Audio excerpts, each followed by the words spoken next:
প্রিয় বন্ধুরা, আমরা চলে এসেছি একটি গ্রামের মধ্যে একটি দোকানে, যেখানে এক ভাই পাখি পালন করেছেন। যে পাখিগুলো দেখতে সত্যি সুন্দর এবং পাখিটি তার পোষ মেনেছে এবং এই পাখিগুলো তাকে বোঝে। এই ভাইটির সঙ্গে আমরা কথা বলবো, ততক্ষণ সঙ্গেই থাকুন। আসসালামু আলাইকুম। ওয়ালাইকুম সালাম ভাই। ভাই কেমন আছেন? আলহামদুলিল্লাহ ভাই, ভালো আছি। আচ্ছা, এই পাখিগুলো আপনি পালছেন, আমি ভিডিওতে দেখেছি, আপনার ভিডিওতে আমার খুব ভালো লাগে। হ্যাঁ ভাই। কতদিন যাবত পাখিগুলো পালেন? ভাই এগুলো আমি মোটামুটি 1 বছরের মতো পালতেছি। এদের খাওয়ান কি? এদের খাওয়াই ভাই সাধারণত একটা ছোলা বুট খাওয়াই ভিজানো অবস্থায়, রাতে ভিজিয়ে রাখি। এরপর গম খাওয়াই। এরপরে মনে করেন যে সিদ্ধ ডিম খাওয়াই একটু করে, পাশাপাশি আরো সিড মিক্স পাওয়া যায় সেগুলো খাওয়াই। এই আর কি। এগুলো সংগ্রহ করছি আমি বগুড়া থেকে। এইটা বাচ্চা আমি বুড়ানি কিনছিলাম, এই যেখানে আছে, ও দেখতেছে, ভয় করতেছে, ওই জন্য ইয়েতে আছে। মানে এদের যে বাবা মা পাখির, তাদের প্যারেন্টস এখানে রাখছেন? হ্যাঁ। আর বাচ্চাদের এখানে রাখছেন? হ্যাঁ, বাচ্চাদের এখানে রাখছে। এনারাও ভয়, ওই যে উপরে লুকাইছে, আপনাদের দেখে একটু ভয় করতেছে।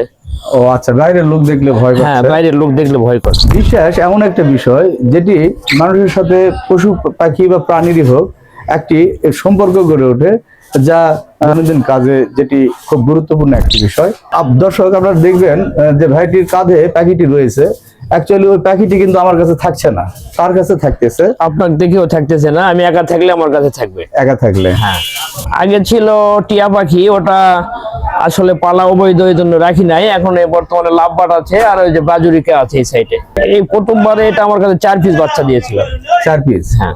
নেই, শুধু একটি কথা, আপনারা বিশেষ করে বাচ্চাদেরকে এক জোড়া করে পাখি কিনে দিবেন। যে বাসাতে পাখি থাকবে, অন্তত বাসার ছেলে পেলেরা নষ্ট হবে না, মোবাইলে আসক্ত হবে না, বা অন্য কোনো নেশায় আসক্ত হবে না। পাখি থাকা খুব জরুরি। পাখি পাললে আসলে ভালো, এটা তবকে অন্য কোনো নেশা তাদের থাকবে না। পাখি খুব ভালো জিনিস, বাণিজ্যিক ভাবে পালন করা যাবে। জায়গা আরো বেশি লাগবে, আরো ভালো লাগবে, তাহলে মনে করেন যে করা যাবে আর কি।